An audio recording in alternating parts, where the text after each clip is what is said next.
कैसा हो अगर आपको किसी अनजान प्लेनेट पर ले जाकर एलियंस के बीच मरने को छोड़ दिया जाए। हमारी आज की कहानी कुछ ऐसी ही है। कहानी की शुरुआत मिक्की से होती है, जिसने अपने दोस्त की एडवाइस सुनकर एक बड़ा लोन लिया था और मैक्रोनी शॉप खोली थी। मगर उसकी किस्मत बेहद खराब थी और मैक्रोनी शॉप जरा भी नहीं चली। लोन माफियाज उसे और उसके दोस्त टीमो को पकड़कर परेशान करना शुरू कर देते हैं। वो लोग लोन ना चुकाने वालों का दुनिया के हर कोने तक पीछा करते थे। टीमो और मिक्की के पास पैसे चुकाने के लिए कुछ और दिन बाकी थे, मगर उनके पास जरा से भी पैसे नहीं बचे थे। उसी समय एक कंपनी स्पेस में जाने के लिए कुछ लोगों का सिलेक्शन कर रही थी जो उस कंपनी के लिए काम करने वाले थे।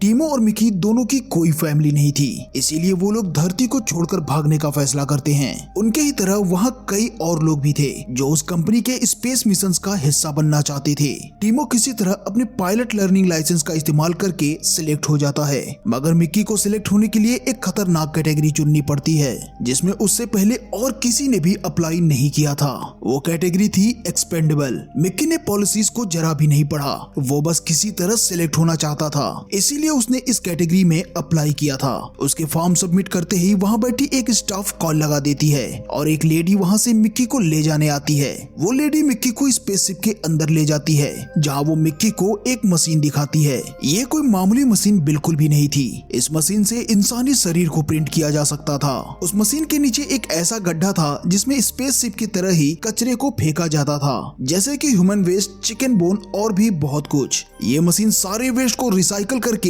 एक नए ह्यूमन बॉडी को प्रिंट कर देती थी। अब वो लेडी मिक्की को कपड़े देकर उसे नॉर्मल कपड़े चेंज करने को कहती है। कपड़े चेंज करने के बाद मिक्की को उसी मशीन में लिटाकर उसके बॉडी की सारे इंफॉर्मेशन को उस मशीन में स्टोर कर लिया जाता है। साथ ही साथ उसके दिमाग की सारी मेमोरीज और उसकी पर्सनालिटी को एक ईंट की तरह दिखने वाले ड्राइव में स्टोर कर दिया जाता है। उसके बाद वो लेडी मिक्की को एक कमरे में ले जाकर उससे कहती है कि एक आखिरी चीज बाकी है, और इतना कहते ही वो उसके सिर पर गन लगाकर ट्रिगर दबाने को कहती है। वो कहती है कि इस काम में मरने की आदत डालनी पड़ेगी और इसकी शुरुआत अभी से होगी। मिक्की किसी तरह हिम्मत जुटाकर ट्रिगर दबा देता है, मगर गन से गोली नहीं निकलती और आखिर में मिक्की उस स्पेसशिप का हिस्सा बन जाता है। अब उसे 4 साल का लंबा वक्त उसी स्पेसशिप में बिताना था। उस स्पेसशिप में खाने को अजीब तरह के खाने दिए जाते थे और लिमिट से ज्यादा खाना लेना बिल्कुल भी अलाउड नहीं था। अब तक स्पेसशिप में मिक्की का कोई दोस्त नहीं था। टीमो ने भी अब मिक्की के साथ रहना बंद कर दिया था। मिक्की सबके बीच होते हुए भी अकेला था और बैठकर उस अजीब से खाने को खा रहा था।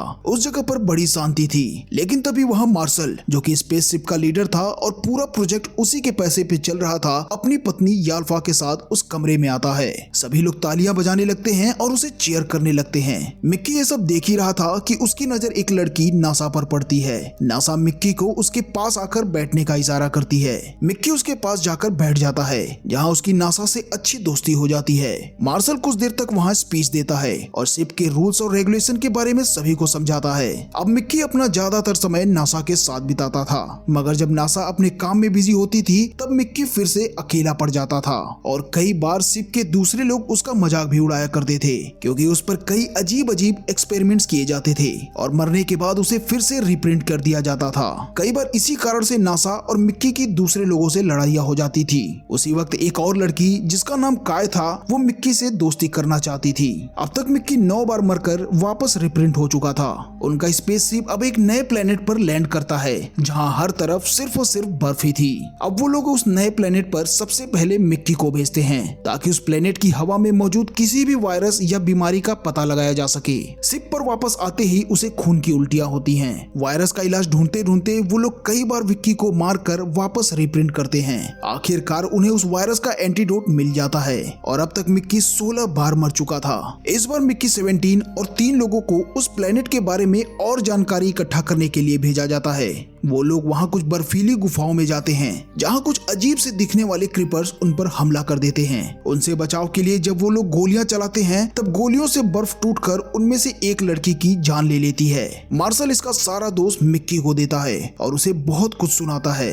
अब उसकी शिफ्ट को डबल कर दिया जाता है और उसे घने बर्फ के बीच उस क्रीपर का एक सैंपल लाने को भेजा जाता है। बीच बीच में टीमो उसे प्लेन से खाना फेंक दिया करता था। भटकते भटकते मिक्की के पैरों के नीचे जमीन धंस जाती है और वो बर्फ के ढेर के नीचे दब जाता है। कुछ दिनों के बाद जब उसकी आंख खुलती है तब वो खुद को जिंदा पाता है। टीमो वहीं से गुजर रहा होता है और उसकी नजर मिक्की पर पड़ती है, मगर टीमो मिक्की से कहता है कि कुछ ही घंटों में उसे वापस रिप्रिंट कर दिया जाएगा, इसीलिए उसकी कोई दिलचस्पी नहीं है उसे बचाने में। इतना कहकर टीमो वहाँ से चला जाता है। तभी वहाँ पर क्रीपर्स आ जाते हैं। मिक्की को उम्मीद थी कि वो क्रीपर्स उसे चीर फाड़ कर खा जाएंगे, मगर ऐसा नहीं होता। न जाने क्यों वो क्रीपर्स उसे बर्फ के ढेर से बचाकर बाहर निकाल देते हैं। मिक्की बड़ा ही हैरान था कि क्रीपर्स ने उसे खाने के बजाय उसकी जान क्यों बचाई। तभी मिक्की देखता है कि बगल से ही एक ट्रक गुजर रही थी, जो कि उनके ही स्पेसशिप से किसी काम से आई थी। मिक्की किसी तरह उस ट्रक में चढ़कर बैठ जाता है। वो ट्रक सीधे स्पेसशिप में जाकर रुकती है, जहाँ मिक्की उस ट्रक से उतर जाता है। कुछ देर बाद वो वापस अपने कमरे में चला जाता है, जहाँ वो देखता है कि उसके बिस्तर पर पहले से ही उसकी तरह दिखने वाला दूसरा मिक्की लेटा हुआ है। वो मिक्की 18 था। उसे देखकर मिक्की 17 बड़ा ही हैरान था। अब हमें एक कहानी दिखाई जाती है, जिसमें हम देखते हैं कि जब पहली बार ह्यूमन प्रिंटिंग टेक्नोलॉजी खोजी गई थी, तब इसकी खोज करने वाले इंसानों में से एक इंसान साइको था। उस इंसान ने अपनी कॉपीज बनाकर उनके साथ मिलकर शहर में बेघर भिखारियों को मारना शुरू कर दिया था। कुछ ही दिनों में उसकी सारी कॉपीज को पकड़ लिया गया और धरती पर पूरी तरह से ह्यूमन प्रिंटिंग पर बैन लगा दिया गया। मगर मार्शल ने अपनी स्पेस कंपनी के लिए धरती से बाहर इस टेक्नोलॉजी को इस्तेमाल करने की इजाजत ले ली थी, मगर साथ ही साथ उसे एक नियम भी दिया गया था कि अगर एक साथ एक ही इंसान की 2 बॉडी मिलती है, तब उस इंसान का ब्रेन डेटा डिलीट करके उसे हमेशा के लिए खत्म कर दिया जाएगा। इस चीज से बचने के लिए दोनों मिक्की एक दूसरे से लड़ने लगे, ताकि कोई एक मर जाए और वो हमेशा के लिए खत्म होने से बच जाए। मगर कुछ ही देर में दोनों एक दूसरे को मारने का ख्याल छोड़ देते हैं। उसी समय टीमो बर्नर में कचरा फेंकने आता है और दोनों मिक्की उसे छुपकर देखने लगते हैं। मगर तभी मिक्की 18 कहता है कि वो टीमो को जान से मारना चाहता है। मिक्की 17 उसे ऐसा करने से मना करता है और कहता है कि टीमो उसका दोस्त है। मगर मिक्की 18 उसकी नहीं सुनता, क्योंकि उसके पास सारी मेमोरीज थी जिसमें टीमो ने मिक्की के साथ गलत किया था। मिक्की 18 टीमो को बर्नर में ढकेल देता है, मगर 17 उसे बचाने की पूरी कोशिश करता है। दोनों मिक्की आपस में लड़ने लगते हैं। मिक्की 18 टीमो की जान लेने ही वाला होता है कि वहाँ नासा और सिप का दूसरा कर्मचारी आ जाता है। मिक्की 18 उसे धमकाकर बचा लेता है, जिससे टीमो उनके सामने अपना मुंह नहीं खोलता।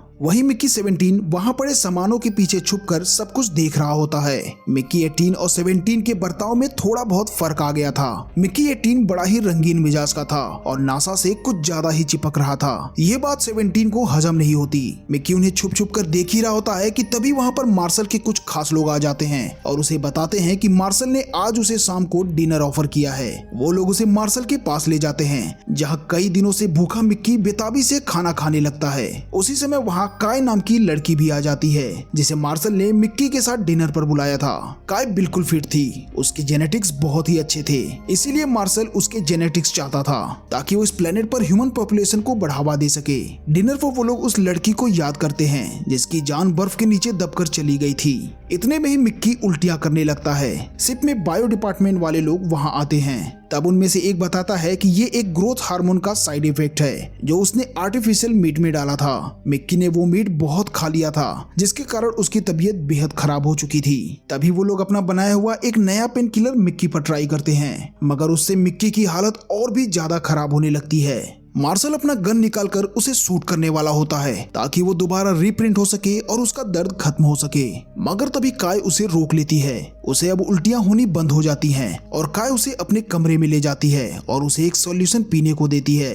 कुछ देर बातचीत करने के बाद मिक्की वहां से चला जाता है। अपने कमरे में जाते ही नासा उसे देख लेती है। तब नासा को पता चलता है कि अब 2 मिक्की हो चुके हैं, लेकिन तभी उनके कमरे में काय आ जाती है। वो वहां पर दोनों मिक्की को देख लेती है। इतना देखते ही काय इस चीज को रिपोर्ट करने जा रही होती है, मगर नासा उसे बीच में ही रोक लेती है और समझाने की कोशिश करती है। इतने में डिनर वाली बात सुनकर मिक्की 18 को गुस्सा आ जाता है और वो नासा की गन लेकर गुस्से से मार्शल को मारने चला जाता है। दूसरी तरफ मार्शल उस प्लेनेट के एक बड़े रॉक सैंपल को बीच से काट रहा था ताकि उस प्लेनेट के डेटा को स्टडी कर सके। मिक्की मार्शल पर गन चलाने ही वाला होता है कि तभी उस पत्थर में से क्रीपर्स बाहर आने लगते हैं। मिक्की के हाथ में गन देखकर वहाँ किसी ने उसका हाथ पकड़ लिया। उस कमरे में चारों तरफ अफरा तफरी मच गई। एक मिक्की उस क्रीपर को पकड़ने और दूसरा मिक्की मार्शल को मारने की कोशिश कर रहा था। तभी मार्शल की नजर पड़ जाती है दोनों मिक्की पर। उन दोनों को गिरफ्तार कर लिया जाता है। उनके साथ साथ नासा भी फंस चुकी थी। मिक्की वहाँ बैठे बैठे नासा को बताता है कि कैसे क्रीपर्स ने उसे खाया नहीं और बर्फ के ढेर से उसे बाहर निकालकर बचा लिया। उसी वक्त वहाँ टीमो आ जाता है, जो मिक्की को एक लेटर दिखाता है। ये लेटर उसी लोन माफिया का था, जो चाहता था कि टीमो मिक्की को मारकर एक वीडियो बनाकर अर्थ पर भेजे, फिर फिर वो टीमो का कर्जा माफ कर देगा। वो इस चीज के लिए मिक्की 17 को चुनता है, मगर मिक्की 18 उसे अपनी बातों में फंसाता है और उसके पास आते ही उसके जेब से सेल की चाबी और शॉटगन निकाल लेता है।